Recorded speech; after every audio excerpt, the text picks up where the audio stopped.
ঝিল্লি অঞ্জুকে বলে, গয়নাগুলো নকল ঠিক আছে, কিন্তু ওগুলো আমার বাপের বাড়ি থেকে আনা আমার শেষ স্মৃতি। আর ওগুলোকে দেখানোর নাম করে উঠানে যে পায়রাকে গম খাওয়ালো, ওর অধিকার তো ওর নেই। গয়নাগুলো সস্তার হলেও গয়নাগুলো তো আমার, তাই গয়নাগুলো তুমি যখন ছড়িয়েছ তুমিই তুলে দিয়ে যাবে। ওগুলো না তুললে আমি তোমাকে এখান থেকে যেতে দেব না। তখন মেয়েটা বলে, আমার বাড়িতে 4টে কাজের লোক, আর আমি এখানে এই কাজ করব? তখন ঝিল্লি বলে, বাড়িতে কাজের লোক এখানে তো নেই, তাই এই গয়নাগুলো এখন তুমিই তুলে দিয়ে যাবে। তারপর মেয়েটা এক এক করে ভয়ে সব গয়না ও শাড়িগুলো তুলে দিয়ে যায়। এদিকে ঋষি ঝিল্লির জন্য খাবার কিনতে আসলে নটবর কাকার ক্যাটারিংয়ের বেঁচে যাওয়া খাবার ঝিল্লির জন্য বিনামূল্যে দিয়ে দেয়। এদিকে ঋষি মনে মনে ভাবে যে ঝিল্লি চতুর্দিকে সবার মন জয় করে বসে আছে। এদিকে অয়ন কিছু পোস্টার ও ছবি নিয়ে আসে ঋষি ও ঝিল্লিকে বদনাম করার জন্যে।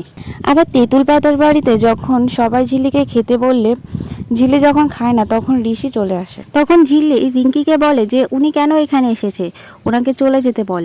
আজ কাল রাত্রি কারোর মুখ দেখতে নেই, ওনার মা জানলে আবার বকাবকি করবে। তখনই ঋষিরাজ সিংহরায় বলে ওঠে যে আমি কি করে জানবো কোন নিয়মটা মানা হচ্ছে আর কোন নিয়মটা মানা হচ্ছে না। তখন ঋষি বলে, আমি খাবার নিয়ে এসে খাবার খেয়ে নাও। তখন ঝিল্লি বলে, আমি এবাড়ির আজ কিছুই খাবো না, আপনি কি এবাড়ির নিয়মকানুন কিছুই জানেন না? তখন ঋষি বলে, অনেক দিন ধরে অনেক পাকা পাকা কথা বলছো, এখন একদম কিছু বলবে না।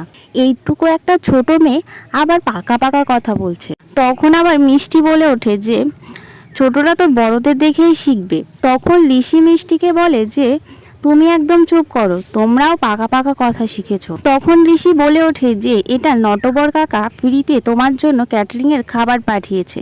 তখন ঝিল্লি খুশি হয়ে খাবারটা খুশি খুশি নিয়ে নেয়। এদিকে ঝিল্লির বাবা ঝিল্লি ও তার ভাইয়ের ছবি দেখে কাঁদতে থাকে আর বলে যে ছেলে মেয়ে দুটো আমাকে ছেড়ে চলে গেল, আর র্যামসি তো এই বাড়িতেই বড় হয়েছে, সে এই বাড়ির সমস্ত সুযোগ সুবিধা পেয়েছে, কিন্তু ঝিল্লি আর ঝিল্লির ভাই ওরা দুজনে বোর্ডিংয়ে বড় হয়েছে, ওরা কোনো ফ্যাসিলিটি পায়নি এবং ঋত্বিকা ষড়যন্ত্র করে ওদের বোর্ডিংয়ে পাঠিয়ে দিয়েছিল।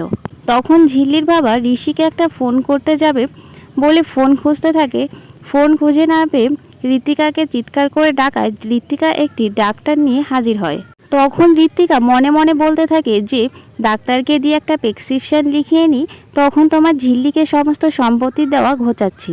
ডাক্তার চলে গেলে ঋত্বিকা একজনকে ফোন করে বলে যে আসার সময় একটা স্পেশাল ইঞ্জেকশন নিয়ে আসতে, আমার হাজব্যান্ডকে দিতে হবে তার মুখ বন্ধ করার জন্য। এদিকে ঝিল্লি খেতে খেতে বিষম খায়। তখন রিঙ্কি বলে যে তোমার কথা হয়তো কেউ মনে করছে। তখন ঝিল্লি মনে মনে বলে যে আমার কথা কে মনে করবে, আমার তো কেউ নেই। আগামী পর্বে ঝিল্লি দেখতে আসে যে কিসের পোস্টার লাগাচ্ছে, এসে দেখে যে অয়ন। তখন ঝিল্লি বলে যে একবার আমার জীবন শেষ করতে এসেছিলে, তখন পারোনি বলে এখন রিভেঞ্জ নিতে এসেছো। এটা বলে একটা চড় মারে অয়নকে। বন্ধুরা, আমার ভিডিওটি কেমন লেগেছে অবশ্যই কমেন্ট করে জানিও এবং আমার চ্যানেলে নতুন হলে চ্যানেলটিকে সাবস্ক্রাইব করে আমার পাশে থেকো। আমার সম্পূর্ণ ভিডিওটি দেখার জন্য থ্যাংক ইউ।